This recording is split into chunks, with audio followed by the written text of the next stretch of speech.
And what's cool about this is the swiping motion also works, which is really cool. What's up guys, it's Eric from B-Side. Today we have here a Toyota 4Runner. We're going to be installing our plug-and-play Toyota CarPlay system, the new one that has wireless connectivity. And we also improved on the screen resolution as well, so I'll go ahead and show you that. Pretty simple to install. Let me go ahead and show you step by step. Let's get in the vehicle and get started. Alright, now that we're in the vehicle, the first thing we're going to do is remove these two panels, one on the left and one on the right. Very easy to do so. Just gotta put your hand here. You could use a panel removal tool to assist. You just kind of massage this out left and right and left and right. Okay, we'll go ahead and do it for the other side as well. Alright, if you have a difficult time removing these side panel pieces, you can also use a panel removal tool like the one you see over here to aid, and then just put it between the crevices and pry it out. So once we get those two side panels off, we're going to go ahead and remove this climate control panel. And how to do so, just going to pull on it. Stick your finger back here behind these controls and just pull it towards you like so. And if you flip it this way, you'll find that there's a clip here. Just push down the clip. You could use your fingernails, or you can push down using a panel removal tool or a small flathead screwdriver.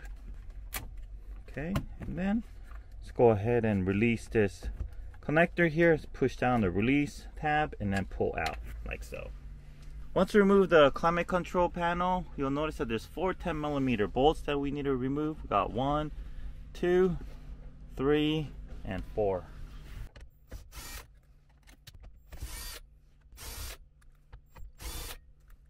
Alright, after we remove that, go ahead and lay a thick towel. I have a sweater here, and go ahead and just shove it inside this cavity area so they don't scratch anything with these brackets when you pull the radio out. Especially your airbag indicator, make sure you don't scratch that. It's very easy to scratch that part after you pull the radio out. And then go ahead and stick your hand behind this area on the left and right hand side. Let's go ahead and pull it out. There we go. Let's go ahead and cover the shift knob as well. Alright. And once it's out, let's go ahead and observe the connectors behind it. Okay, here's the connectors. And these are the 3 connectors that we're gonna be unplugging and connecting to our harness. This one, and also this one. So let's go ahead and unplug these 3 connectors. Get our harness. Here's our harness here. We're gonna daisy chain our harness to the car's harness. So all the connectors in the harness will only fit one of the connectors, so you can't make any mistake. So we're gonna go ahead and connect them one by one.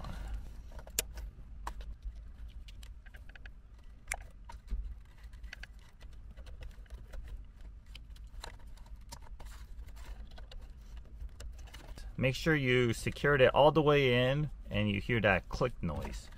Alright, so once all this is connected, we're going to go ahead and connect the rest of the cable to our 2 boxes.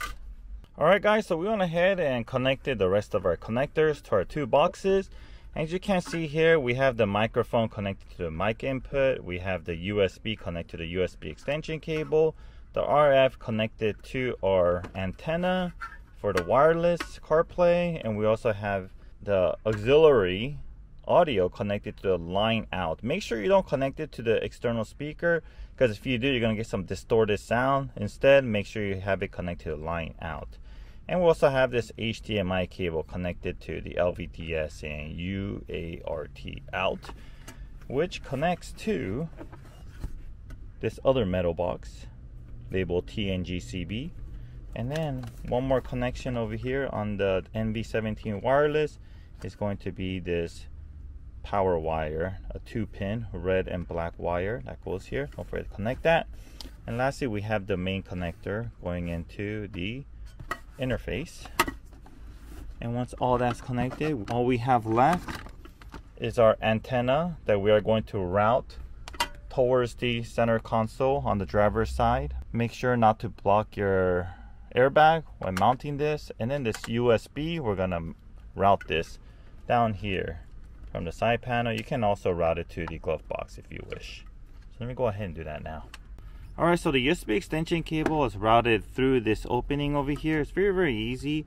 just take the cable, start from the bottom, push up, and you'll be able to see the route from here. If you stick your head over here, you'll be able to see it, and just pull it all the way out. And then we went ahead and we plugged it into our NV17 wireless device. And then the antenna, we have it hanging out over here on this side for now.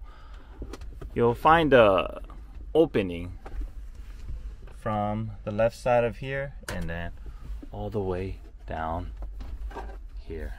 We're just gonna leave these two cables hanging for now until we organize these two boxes behind the radio. Go ahead and show you how you do that, and then we'll go ahead and secure the USB extension cable and also the wireless antenna.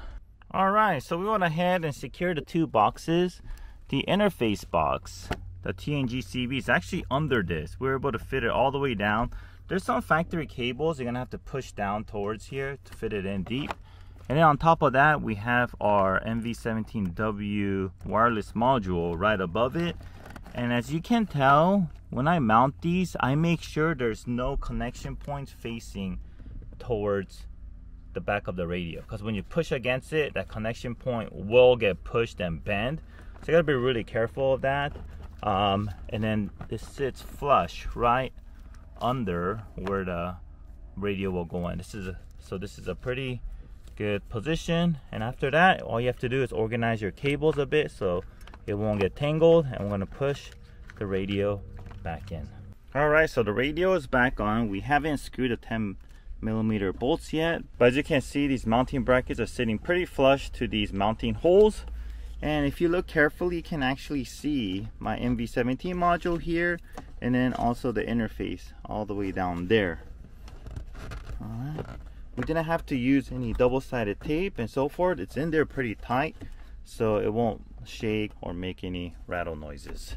Alright guys, so before we put all the factory panels back together, let me go ahead and test this, make sure everything is working. So everything about the factory infotainment system is going to remain the same. All your functionality is going to remain. You're not going to lose anything. The only thing now is you have wireless CarPlay. So to access CarPlay, what you need to do is you want to make sure you're in auxiliary. And once you're in auxiliary, go ahead and double press the power button to enter CarPlay mode. And if you want to go back to the factory screen, then just go ahead and double press again. And as you can tell, the double press speed that I'm pressing, it's about 95 beats per minute. Boom, boom. Okay, boom, boom. All right, and another way to go in to CarPlay mode is go ahead and just change it out to radio, go to source, go back to aux, and that will also bring you back to CarPlay mode. And one setting that I recommend that you change is your backup camera display. So go ahead and adjust your camera and lower the contrast by 2 notches. And that will make your CarPlay see a little sharper, which will help the overall view of this CarPlay system.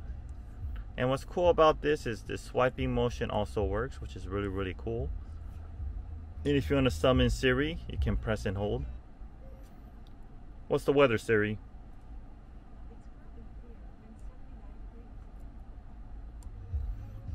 And then the steering wheel controls will also work. Sorry, the steering wheel is backwards, but this is track up, which is working, and then also track down also works as well. And of course the volume controls work on here and also on the steering wheel control as well. For this customer, we're actually going to also be installing our micro power amplifier. If you want to learn about that, I'll leave a link below. We created a separate video for that already, so I'm going to skip on that on this video. Alright, so I just want to go over how we mounted the USB extension cable. I was able to fit it under here, and it's coming out right here. So this will be the cable you want to use when you're charging your phone, or if you want to use your wired CarPlay. And then our antenna, we went ahead and mounted it under here. So we went ahead and used a double-sided tape and we put it behind the airbag. Alright, so I guess that's it. This concludes the installation demonstration of this CarPlay Android Auto for Toyota 4Runner. If you have any questions, leave a comment below, or you can email us at info@beatsonicUSA.com. Don't forget the USA after BeatSonic. And if you haven't yet, make sure you like and subscribe our video. Thank you very much for watching, and I'll see you guys on the next video.